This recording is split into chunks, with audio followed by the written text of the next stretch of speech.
Next हम definition करने जा रहे हैं प्रॉपरली डाइवर्जेंट सीक्वेंस की। अगर कोई सीक्वेंस इन्फिनिटी को कन्वर्स करती है, ये तो नहीं कहना चाहिए कि वो इन्फिनिटी को कन्वर्स करती है, मतलब ये कहना चाह रहा हूँ कि अगर किसी सीक्वेंस की लिमिट इन्फिनिटी है या नेगेटिव इन्फिनिटी है तो हम क्या कहेंगे कि वो सीक्वेंस इन्फिनिटी को कन्वर्स कर रही है? नहीं, ऐसी सूरत में हम क्या कहेंगे, जो सीक्वेंस है हमारी वो प्रॉपरली डाइवर्जेंट है। अगर तो इन्फिनिटी लिमिट है उसकी तो हम कहेंगे प्रॉपरली डाइवर्जेंट है इन्फिनिटी को। अगर उसकी लिमिट नेगेटिव इन्फिनिटी है तो हम कहेंगे सीक्वेंस प्रॉपरली डाइवर्ज कर रही है नेगेटिव इन्फिनिटी को। अच्छा, इसकी अगर हम डेफिनेशन बनाएंगे तो कैसे बनाएंगे? मतलब अगर सीक्वेंस की लिमिट एल है तो हमने क्या कहा हुआ भला, for every epsilon greater than 0 there exist a natural number K such that an minus L is less than epsilon whenever n greater than or equal to K. ऐसे की हुई डेफिनेशन। तो अगर लिमिट ही infinity या negative infinity है तो क्या l की जगह इन्फिनिटी या नेगेटिव इन्फिनिटी आएगा? बिल्कुल नहीं। यानी हम इस तरह की सीक्वेंस की डेफिनेशन इस तरीके से नहीं करेंगे। किस तरीके से करेंगे डेफिनेशन? आइए देखते हैं। अगर सीक्वेंस इन्फिनिटी को कन्वर्स कर रही है, यानी the sequence is properly diverges to infinity, मतलब ये इनकी लिमिट इन्फिनिटी है। If for every alpha belongs to R, किसी भी रियल नंबर अल्फा के लिए, चाहे वो नेगेटिव हो चाहे वो पॉजिटिव हो, देयर एग्जिस्ट सम के बिलोंग्स टू एन, एक नेचुरल नंबर मिलेगा सच दैट, क्या होगा जी, जब जब एन के या के से बड़ा होगा, यानी के से आगे वाली जितनी भी टर्म्स होंगी वो तमाम की तमाम टर्म्स अल्फा से बड़ी है। A N is bigger than alpha, मतलब के से आगे वाली जितनी भी टर्म्स हैं वो सारी की सारी अल्फा से बड़ी है। तो अल्फा कोई सा भी रियल नंबर था, नेगेटिव भी हो सकता था, पॉजिटिव भी हो सकता था। अगर हम पॉजिटिव नंबरों की बात करें तो चूँकि पॉजिटिव नंबरों के लिए भी आर्बिट्रेरी है तो अल्फा को बहुत लार्ज कर लेंगे, बहुत लार्ज रियल नंबर जो होगा उसके लिए भी आपको सीक्वेंस की कुछ टर्म्स मिलेंगी आगे जाके जो कि उस रियल नंबर, बहुत लार्ज रियल नंबर से बड़ी होंगी। तो डेफिनेटली साफ नज़र आ रहा है कि ये डेफिनेशन किसकी है, उस सीक्वेंस की जिसकी लिमिट इन्फिनिटी है। बिल्कुल ऐसे ही अगर हम उस सीक्वेंस की डेफिनेशन करें जिसकी लिमिट नेगेटिव इन्फिनिटी यानी properly diverges to negative infinity, कैसे करेंगे? If for every alpha belongs to R there exist some natural number K belongs to N such that A N is less than alpha, यानी A N छोटा हो जाए alpha से। Alpha यहाँ पर भी नेगेटिव हो सकता है, पॉजिटिव भी हो सकता है, कुछ भी हो सकता है।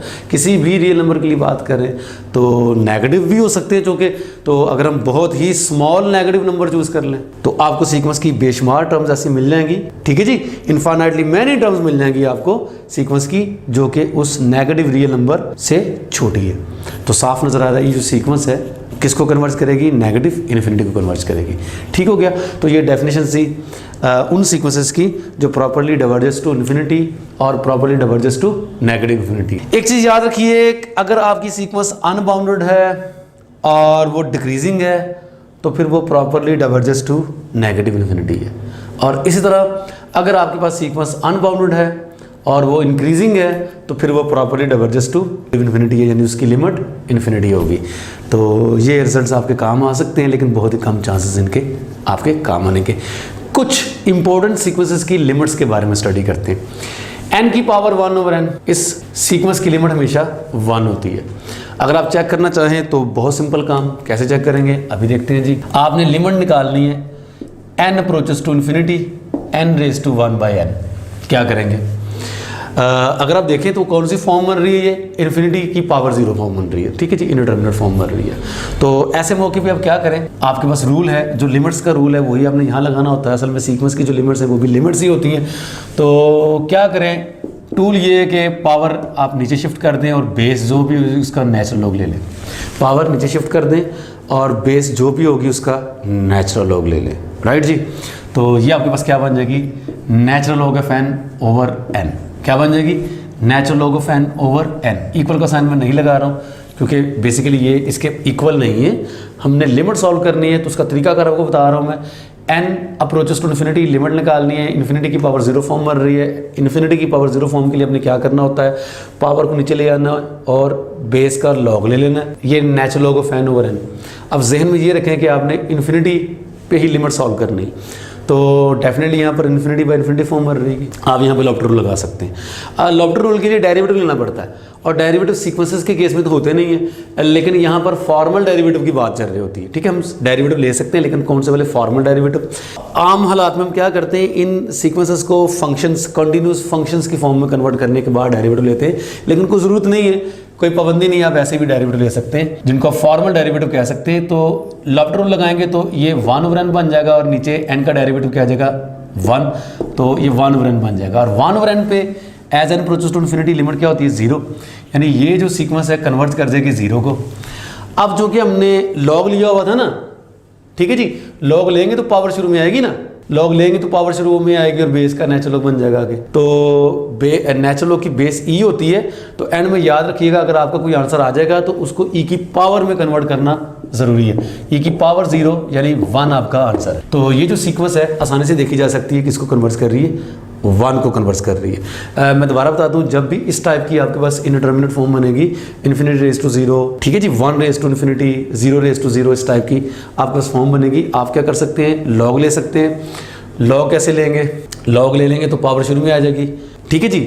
यहाँ पर लॉफ्टर रूल लग रहा होगा तो आप लगा लीजिएगा, लिमिट सॉल्व कर लीजिएगा, जो लिमिट का आंसर आएगा उसको एंड में ई की पावर में कन्वर्ट करना ज़रूरी है, क्योंकि दरअसल आपने लॉग लिया होता है, लॉग लेने के बाद लॉग को ख़त्म करेंगे तो ई की पावर में अपने आंसर को कन्वर्ट करना ज़रूरी है। तो इस प्रोसीजर को आप याद कर लें, 1-2 स्टेप्स में आपके पास इस टाइप के क्वेश्चन सॉल्व हो जाएंगे। तो याद रखिएगा कि एन की पावर 1/n की लिमिट हमेशा क्या होती है 1 होती है। उसके बाद देखते हैं जी, अगर आपके पास b कोई पॉजिटिव नंबर है तो फिर b की पावर n की जो लिमिट होगी 0 होगी अगर तो b 1 से छोटा है, और इसकी लिमिट इन्फिनिटी होगी अगर तो b 1 से बड़ा है। तो ये अगर आप गौर करें तो ज्योमेट्रिक सीक्वेंस बन रही है, ज्योमेट्रिक प्रोग्रेशन होती है, ठीक है जी। तो इसको हम कैसे देख सकते हैं, बड़ी आसानी से हमने जो एक थ्योरम पढ़ा था उसकी मदद से सॉल्व करते हैं इसको। फ़र्ज़ कर लें आपके पास जो सीक्वेंस है वो ये है इस वक्त b की पावर n, तो xn ये पॉजिटिव टर्म सीक्वेंस बन रही है, ठीक है जी। xn + 1/xn सॉल्व करें, pn + 1/bn, ये आपके पास b आ जाएगा। और b इस पे लिमिट, इसको लिमिट अप्लाई करेंगे, limit n approaches to infinity, तो भी आंसर b ही आ जाना है, ठीक है जी, क्योंकि उसमें n तो है ही नहीं, तो b आपका आंसर आ रहा है। और ये आंसर l है, और हमने ये पढ़ा हुआ था कि अगर l 1 से छोटा है तो फिर क्या था जी, ये जो सीक्वेंस है xn ये कन्वर्ट करेगी और किसको 0 को। लिमिट इस वक्त b है, b 1 से छोटा होगा तो 0 को कन्वर्ट करेगी, और अगर ये l 1 से बड़ा है यानी ये 1 से छोटा है तो कन्वर्जेंट होगी, कन्वर्जेंस टू 0। और अगर 1 से बड़ा है l, ठीक है जी, इक्वल टू 1 है तो ऑफ कोर्स टेस्ट फेल है, तो उसके लिए देखा जा सकता है लहदा से। लेकिन अगर ग्रेटर देन 1 है तो फिर अनबाउंडेड है सीक्वेंस आपकी, हमने इस टाइप का कोई थ्योरम पढ़ा था। अनबाउंडेड है तो डेफिनेटली वो डाइवर्जेंट भी है, डाइवर्जेंट भी होगी, अनबाउंडेड है तो डाइवर्जेंट भी है। लेकिन अगर b 1 के बराबर है तो ये टेस्ट फेल था, b को 1 के बराबर कर लेंगे तो 1 की पावर n जो मर्जी बढ़ाते जाएंगे, आपके पास 1 एक कांस्टेंट सीक्वेंस ही बचनी है, और कांस्टेंट सीक्वेंस आपको पता है वो किसको कन्वर्ट करेगी, कांस्टेंट सीक्वेंस आपको कन्वर्ट करेगी 1 को, ठीक हो गया जी। तो यहाँ पर हम ऐड कर सकते हैं कि इसकी लिमिट 1 है अगर तो b 1 के बराबर है, ठीक है जी, ये चीज़ भी ऐड कर लीजिए तो बेहतर है। तो कैसे मैंने आपको बता दिया हुआ है कि b अगर 1 के बराबर होगा तो 1 की पावर n, इस सीक्वेंस को देखेंगे तो ये कौन सी सीक्वेंस बनेगी, कांस्टेंट सीक्वेंस बनेगी, कांस्टेंट सीक्वेंस 1 के बराबर, और कांस्टेंट सीक्वेंस की लिमिट वो खुद ही होती है, तो इसका आंसर भी 1 ही आ जाएगा। तो चलिए ये 2 टाइप की सीक्वेंसेस हैं, इनके रिजल्ट्स को आप याद कर लें, 1 + 1/n की पावर n, ठीक है जी, बहुत मशहूर ये सीक्वेंस है, ये हमेशा e को कन्वर्ट करती है, ठीक है जी, इसको आपने याद रखना है। और अगर c कोई भी पॉजिटिव नंबर है तो c की पावर 1/n हमेशा 1 को कन्वर्ट करती है, ये भी बहुत अच्छा रिजल्ट है, ठीक है जी। इन 2 रिजल्ट्स को भी आपने याद कर लेना जी। नेक्स्ट हमारे पास क्वेश्चन है n की पावर n/n फैक्टोरियल, इसकी हमने लिमिट चेक करनी है। ऑफ कोर्स जब हम इस टाइप के क्वेश्चन पे भी limit n approaches to infinity apply करेंगे तो चूँकि n की पावर भी n आ रही है और फैक्टोरियल भी आ रहा है, तो लिमिट को सॉल्व करना एक बहुत बड़ा प्रॉब्लम है यहाँ पर। तो हमने जो रिज़ल्ट पिछले जो क्वेश्चन में यूज़ किया था वही रिज़ल्ट हम यहाँ पर यूज़ करने जा रहे हैं। हमारे पास सीक्वेंस है जी n की पावर n/n का फैक्टोरियल, ऑफ कोर्स ये सीक्वेंस पॉजिटिव ड्रॉप, ठीक है जी। हम क्या करेंगे, हम an + 1/an रेशियो कैलकुलेट करेंगे, तो चलिए जी रेशियो कैलकुलेट करते हैं। क्या बनती है जी, n की पावर n, n को n+1 से रिप्लेस करेंगे तो n+1 की पावर n+1 बनेगा, डिवाइडेड बाय यहाँ बन जाएगा n+1 का फैक्टोरियल। और an पे डिवाइड करना है तो an आपके पास एज इट इज आ जाएगा n की पावर n ओवर n का फैक्टोरियल। अब जब हम इसको सिंप्लीफाई करेंगे तो क्या करना पड़ेगा हमें, n+1 की पावर n+1, इसको लिखा जा सकता है n+1 की power n into n+1। n+1 का जो फैक्टोरियल होगा इसको लिखा जा सकता है n+1 इंटू n का फैक्टोरियल जी, n की power n as it is और डिवाइडेड बाय n का फैक्टोरियल, ये भी एज इट इज।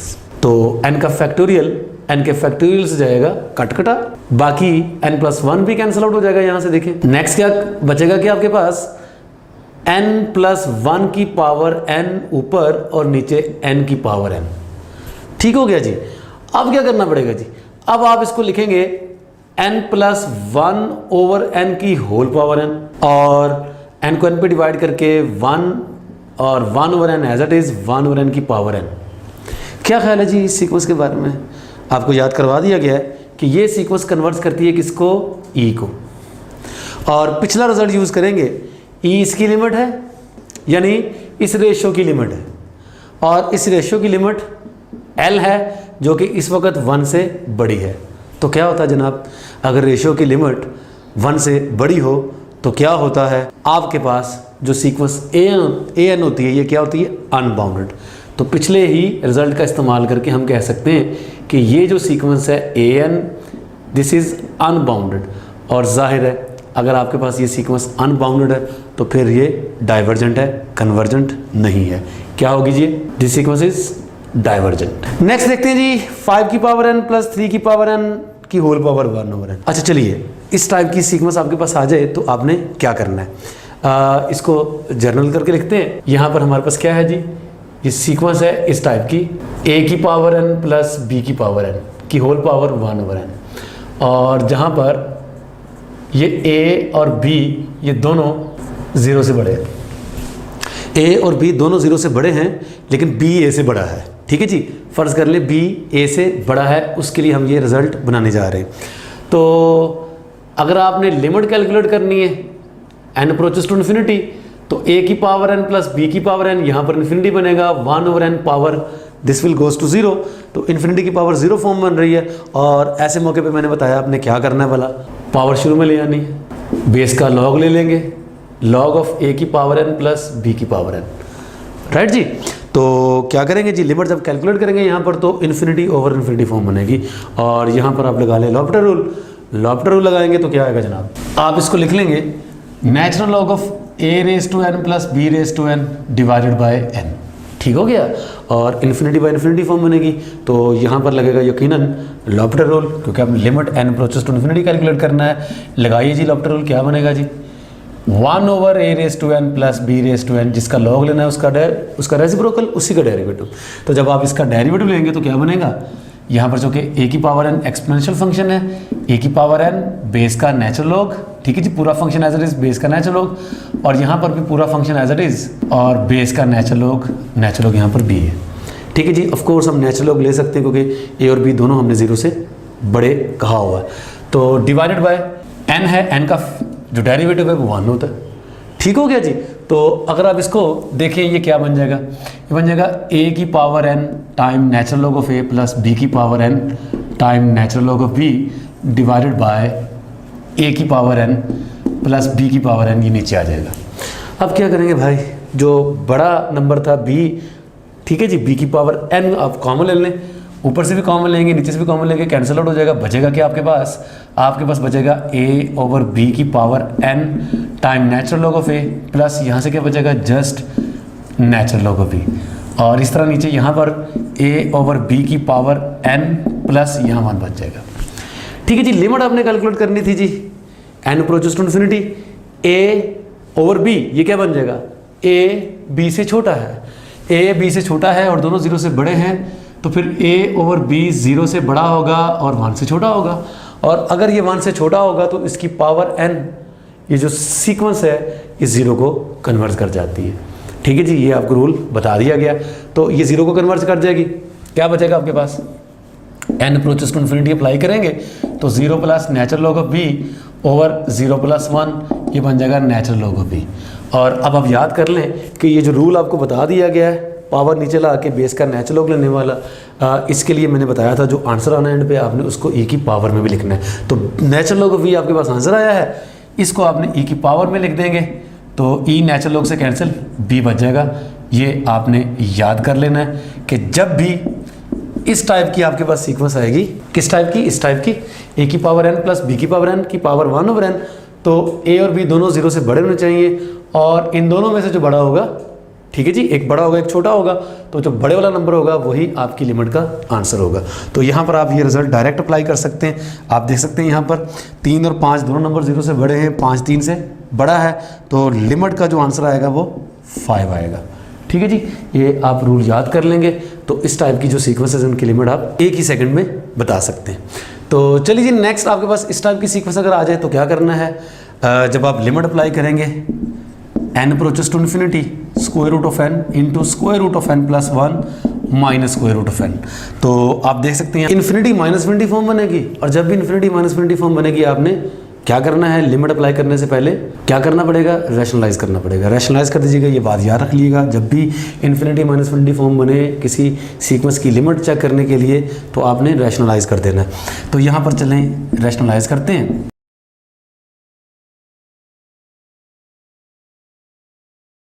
जी क्या आ जाएगा रैशनलाइज करने के बाद, इसको इससे करेंगे मल्टीप्लाई तो स्क्वायर रूट ऑफ n ये बाहर और n प्लस 1 माइनस n आ जाएगा, नीचे क्या आ जाएगा जी square root of n plus 1 plus square root of n, यहाँ से n माइनस n कैंसिल और आपके पास बच जाएगा जस्ट ऊपर स्क्वायर रूट ऑफ n, नीचे square root of n plus 1 plus square root of n। और इरेशनल फंक्शन है तो बताया गया था आपको, इन्फिनिटी और इन्फिनिटी फॉर्म बन रही है, फंक्शन आपके पास इरेशनल टाइप है तो आप लीडिंग टर्म्स ले लें। ठीक है जी, लीडिंग टर्म्स वाला रूल नहीं अप्लाई करेंगे तो आपको लॉफ्टर रूल लगाना पड़ेगा, लॉफ्टर रूल अप्लाई करना पड़ेगा या स्क्वायर रूट ऑफ n को कॉमन लेना पड़ेगा। तीनों तरीकों से किया जा सकता, बात एक ही है।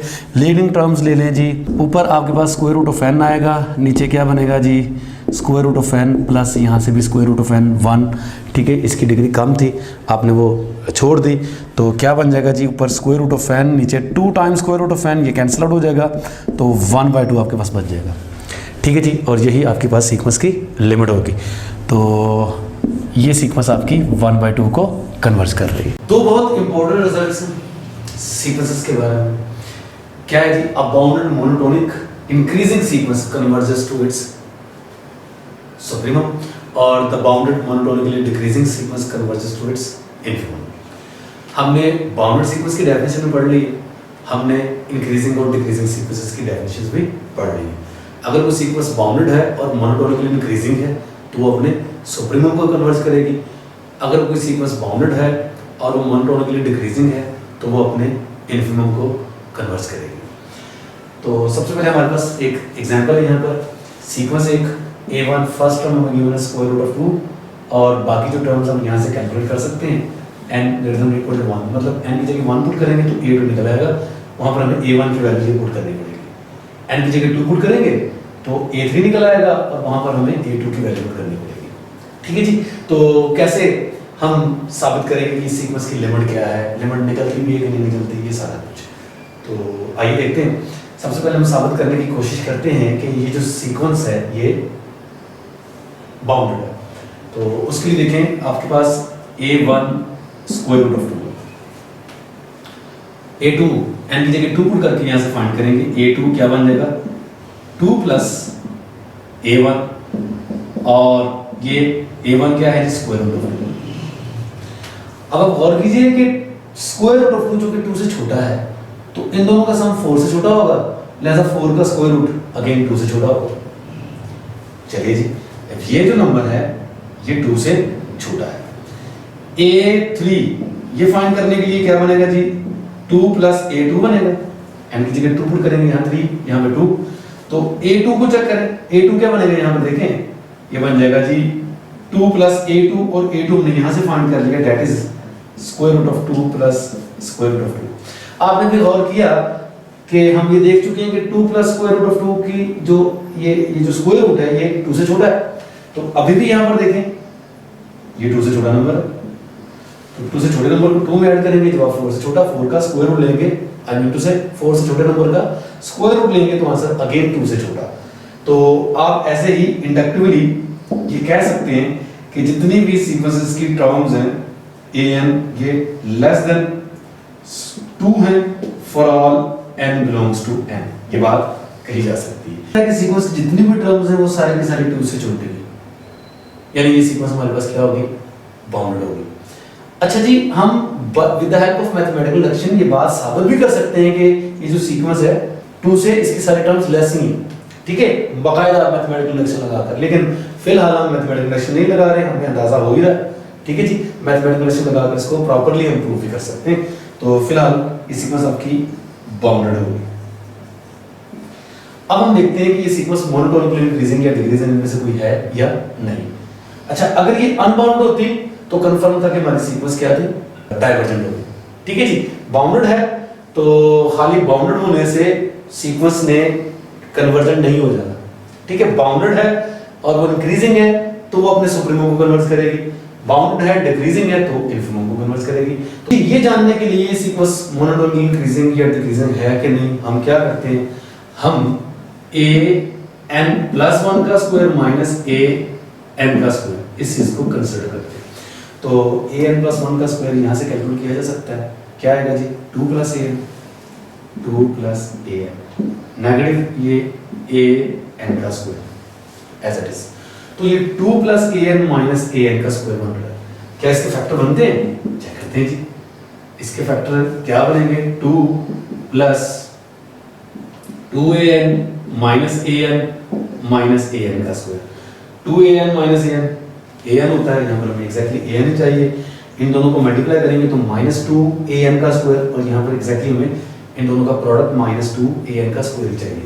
तो अब आप देखिए यहाँ से 2 कॉमन लेंगे तो आपके पास बचेगा 1 + an, और यहाँ से -an कॉमन लेंगे तो क्या बचेगा, 1 + an। 1 + an कॉमन लेंगे तो क्या बचेगा, 2 - an।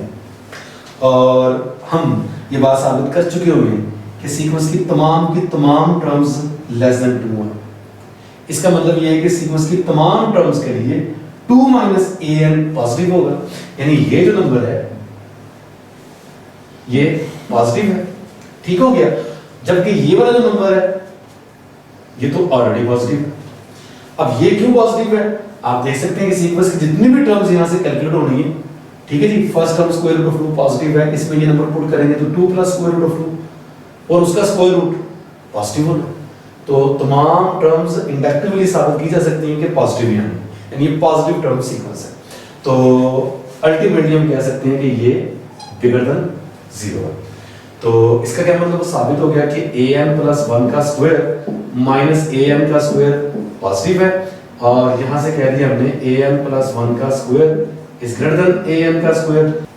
तो an+1 an हम अभी देख चुके हैं कि ये पॉजिटिव नंबर्स हैं, पॉजिटिव नंबर्स के स्क्वायर्स हैं, एक बड़ा है एक छोटा है, तो हम कह सकते हैं कि स्क्वायर रूट लिया जा सकता है, an+1 भी बड़ा होगा an से for all n belongs to n, यानी कि जो सीक्वेंस है ये मोनोटोनिकली इंक्रीजिंग होगी। अब ये सीक्वेंस बाउंडेड भी साबित हो गई है और ये सीक्वेंस मोनोटोनिकली इंक्रीजिंग भी साबित हो गई है। और हमारा ये थ्योरम क्या कहता भला कि एक सीक्वेंस बाउंडेड है और मोनोटोनिकली इंक्रीजिंग है तो वो लाजमन अपने सुप्रीमम को कन्वर्ज करेगा, ठीक हो गया जी। तो सुप्रीमम हम असल में इसका फाइंड करना चाह रहे हैं, वही इस सीक्वेंस की लिमिट है। तो ये हमें पता चल गया कि सीक्वेंस कन्वर्ज कर रही है, इसकी लिमिट फर्ज कर लें l है। तो लिमिट फर्ज कर लें l है, इसका क्या मतलब होगा कि an जो सीक्वेंस है ये कन्वर्ज कर रही है l को as n approaches to infinity, और डेफिनेटली an+1 भी l को ही कन्वर्ज करेगी, ठीक है जी। तो आपके पास ये एक रिलेशन है, इस रिलेशन को यूज करते हुए हम सीक्वेंस की लिमिट फाइंड कर सकते हैं। तो इस इक्वेशन के दोनों तरफ आप लिमिट है, limit n approaches to infinity an+1, और इधर क्या आ जाएगा, limit n approaches to infinity square root of 2 + an। तो an+1 की लिमिट भी l होगी और यहाँ पर an की लिमिट भी l होगी, तो ये 2 + l बन जाएगा। और इस इक्वेशन को हम सॉल्व कर सकते हैं, स्क्वायर लेके l² = 2 + l, और g यहाँ से फर्दर इसको सॉल्व करते हैं तो ये बन जाएगा जी L square minus L minus 2 equal to 0। अब डेफिनेटली आप इस क्वाड्रेटिक इक्वेशन को सॉल्व करके एल निकाल सकते हैं। तो L square minus L plus 2 minus 2 equal to 0, L find करेंगे, ये बन जाएगा आपके पास। ठीक है जी, क्वाड्रेटिक फार्मूला लगाकर इसको सॉल्व करेंगे तो ये 1 प्लस माइनस 3/2 मिलेगा। एल की दो वैल्यूज आ जाएंगी, एक मिलेगी आपको 2, दूसरी मिलेगी आपको -1। तो चूंकि हमने एक ये भी रिजल्ट पढ़ा था कि अगर सीक्वेंस पॉजिटिव टर्म सीक्वेंस है, यानी सीक्वेंस की तमाम टर्म्स पॉजिटिव है, तो उसकी लिमिट भी पॉजिटिव होनी है। एल चूंकि इस सीक्वेंस की लिमिट है तो लिमिट नेगेटिव नहीं हो सकती, तो लिमिट को भी पॉजिटिव होना चाहिए। तो वो फिर आपके पास लिमिट क्या आ जाएगी 2। अच्छा, यहाँ पर हमने लिमिट फाइंड कर ली है। लिमिट फाइंड करने से पहले हमने इस चीज को देखा कि ये सीक्वेंस बाउंडेड भी है और ये सीक्वेंस इंक्रीजिंग भी है। बाउंडेड मोनोटोनिकली इंक्रीजिंग सीक्वेंस अपने सुप्रीमम को कन्वर्ज करती है, यानी यहाँ पर काबिल और ये बात है कि इस सीक्वेंस का अगर हम एक सेट बना लें तो फिर उस सेट का जो सुप्रीमम होगा वो इसी सीक्वेंस की लिमिट है, यानी कि 2 ही। यानी मैं ये कहना चाह रहा हूं कि अगर आप एक सेट बना लें A जिसके अंदर first term square root of 2 है, second term 2 plus square root of 2 है, third term 2 plus square root of 2 plus square root of 2 है, एंड सो ऑन। तो आपसे अगर कोई पूछे कि इस सीक्वेंस का सुप्रीमम क्या है, सुप्रीमम इसका क्या मिल रहा है जी 2 मिल रहा है। ये सीक्वेंस इंक्रीजिंग है, इंक्रीज कर रही है। हर टर्म जो है वो स्क्वायर रूट ऑफ 2 से, मतलब ये सबसे छोटी इन्फिनिटी तो साफ नजर आ रहा है स्क्वायर रूट ऑफ 2 है, लेकिन चूंकि हमने ये जो सेट बनाया है, इस सेट इसी सीक्वेंस से मिलकर बना है, तो ये जो सीक्वेंस है अपने सुप्रीमम को जो कि कन्वर्ट कर रही है, लिहाजा अगर आप इस सेट का सुप्रीमम निकालेंगे तो वो क्या निकलेगा 2, यानी supremum of this set is equal to 2। तो इस टाइप का आपको क्वेश्चन भी आ सकता है लाइक दिस कि आपने इन्फिनिटी फाइंड करना है इस सेट का। अब इस सेट के अंदर जो वैल्यूज आ रही हैं दरअसल एक सीक्वेंस फॉर्म कर रही है, और वो सीक्वेंस क्या बन रही है आप इसे देख सकते हैं। सीक्वेंस ये बन रही है जी n factorial over n raise to n। अगर आप n की जगह 1 पुट करेंगे तो 1 फैक्टोरियल 1 की पावर 1 वो भी 1 ओवर 1 फर्स्ट टर्म बन रही है। n की जगह 2 पुट करेंगे 2 फैक्टोरियल ओवर 2 का square second term and so on. तो ये एक सीक्वेंस है जो ये सेट जनरेट कर रही है। ठीक हो गया जी। तो डायरेक्ट ये जानना मुश्किल है कि इस सेट का इन्फॉर्म क्या है, तो आइए हम इस सीक्वेंस के बिहेवियर को चेक करते हैं। ये सीक्वेंस क्या हमें रिस्पांस देती है जी। सबसे पहले देखते हैं ये सीक्वेंस क्या बिहेव कर रही है, बाउंडेड है कि नहीं। देखिए जी, n का फैक्टोरियल हमेशा छोटा होना है n की पावर n से। n की पावर n किसी भी नेचुरल नंबर के लिए बड़ा होगा n के फैक्टोरियल से, तो ऊपर छोटा नंबर नीचे बड़ा नंबर, आंसर हमेशा 1 से छोटा, लेकिन ऑफ कोर्स 0 से बड़ा, क्योंकि पॉजिटिव टर्म सीक्वेंस है। तो हाँ, n की वैल्यू 1 के लिए इक्वल का साइन भी आ सकता है, तो हम कह सकते हैं लेस और equal to 1 for all n belongs to n। तो हमने ये कह दिया कि ये सीक्वेंस क्या है, बाउंडेड। ये सीक्वेंस हमारी बाउंडेड हो गई। चलिए जी, अब हम ये चेक करने के लिए सीक्वेंस मोनोटोनिकली इंक्रीजिंग है या डिक्रीजिंग है, an + 1 ओवर an ये चीज बनाते हैं। तो an + 1 ओवर n बनाने के लिए हमें ऊपर बनाना पड़ेगा n + 1 का फैक्टोरियल ओवर n + 1 की पावर n ओवर नीचे आ जाएगा जी n फैक्टोरियल ओवर n की पावर n। अब इस टाइप के क्वेश्चन हमने पहले भी सॉल्व किए, ये आप आसानी से चेक कर सकते हैं। ये n ओवर n + 1 की पावर n बन जाएगा। ठीक है, आप इसे सिंपलीफाई करके चेक कर सकते हैं। इस टाइप के हमने पहले भी कैलकुलेशंस की हैं। तो अब देखिए ये n जो है ये छोटा नंबर है, n + 1 बड़ा नंबर है और दोनों नंबर पॉजिटिव है। तो एक पॉजिटिव नंबर ऊपर एक पॉजिटिव नंबर नीचे, दोनों की रेशियो भी पॉजिटिव मिलनी है। ऊपर छोटा नंबर नीचे बड़ा नंबर, डेफिनेटली ये जो नंबर है 0 और 1 के दरमियान में है, इसकी पावर बढ़ती जा रही है। ठीक है जी, और 0 और 1 के दरमियान में जो नंबर्स होंगी पावर बढ़ाएंगे तो वो और छोटी होनी है। आई मीन टू से कि ये जो नंबर है आसानी के साथ जज किया जा सकता है कि ये लेस देन 1। तो अगर ये नंबर लेस देन 1 है तो इसका मतलब क्या है, an + 1 is less than an for all n belongs to n। ये बात ऑब्जर्व यहां से की जा सकती है। मतलब ये जो सीक्वेंस है क्या होगी, डिक्रीजिंग। क्या होगी जी, डिक्रीजिंग। कि जो बाउंडेड मोनोटोन के लिए डिक्रीजिंग सीक्वेंस है वो अपने इन्फिनिमम को कन्वर्ज करेगी। अगर हम कामयाब हो जाते हैं इस सीक्वेंस की लिमिट निकालने के लिए, तो वो जो लिमिट है वो असल में इस सेट का क्या होना है, इन्फिनिमम ही होना है। तो चलिए जी, लिमिट निकालने के लिए हम क्या टेक्निक यूज करते हैं, यही हमने एक रिजल्ट भी पढ़ा था, उसको कई बार अप्लाई भी किया हुआ है। an+1/an, इसकी लिमिट निकालते हैं जी। अब पहले तो मैं ये देखा कि ये सीक्वेंस ये 1 से लेस है, अब इसकी लिमिट निकाल के चेक करते हैं क्या निकलती है। तो an+1 और an की लिमिट निकालेंगे तो एक्चुअली हमें इसकी लिमिट निकालनी पड़ेगी, राइट। और इसकी लिमिट निकालने के लिए आप ये ऑब्जर्व करें कि इसको n+1/n की पावर -n लिख सकते हैं, राइट जी। तो फर्दर से लिख सकते हैं 1+1/n की पावर n की होल पावर -1।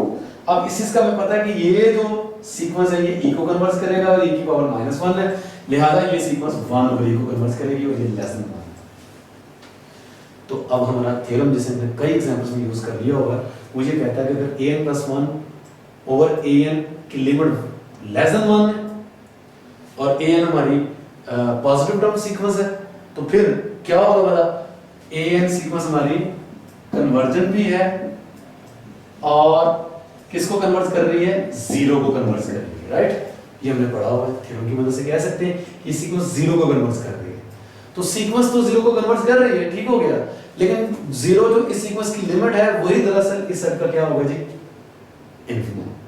तो आप अगर इस सेट का इन्फिनिमम की बात करें तो वही वो इस सेट की इस सीक्वेंस की लिमिट होनी है और क्या होनी है, वो 0 निकालनी है, लिहाजा इस सेट का जो इन्फिनिमम है वो 0 है। ठीक हो गया। आप इस चीज को यूज करके इस टाइप का जो सेट होता है, जो सीक्वेंस की फॉर्म बनाता है, और वो जो सीक्वेंस है वो बाउंडेड प्लस मोनोटोनिक होनी चाहिए। अगर इस टाइप की सीक्वेंस है तो उस टाइप के सेट का आप इन्फिनिमम सुप्रीमम फाइंड कर सकते हैं।